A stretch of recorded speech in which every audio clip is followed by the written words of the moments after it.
Ils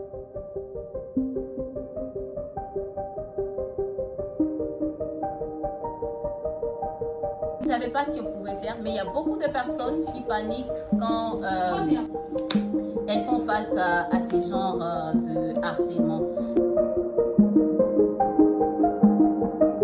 Nous venons de partager une petite expérience sur la sécurité numérique, beaucoup plus l'apport de l'éducation numérique dans l'éradication des violences basées sur le genre. On a compris que plusieurs de nos filles, nos mamans sont victimes des violences basées sur le genre en ligne, mais aussi les hommes en sont victimes. Et il était question de partager les astuces pour lutter contre toutes ces formes de violences basées sur le genre en ligne.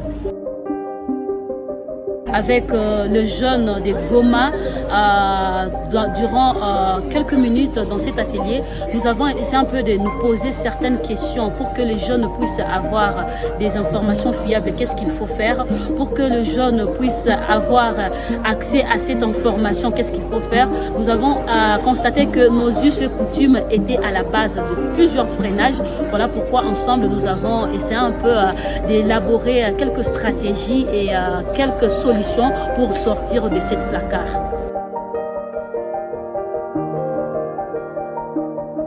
J'ai été émue d'y avoir participé.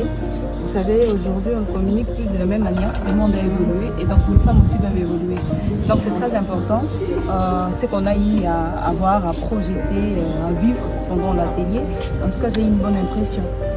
Moi, j'ai toujours été convaincu qu'il n'y a pas le respect des droits des femmes si les hommes ne sont pas impliqués. On ne peut pas parler de la femme si l'homme n'est pas impliqué. Du coup, moi, je me dis que en tant qu'homme, nous devons nous mettre, nous devons nous joindre à la femme dans la lutte pour le respect de leurs droits. Parce que naturellement, nous savons qu'elles sont innocentes et fragiles. Donc, elles ont besoin de notre appui pour qu'elles puissent se sentir respectées.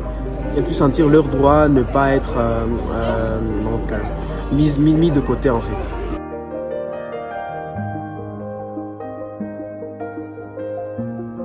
Young Frontier!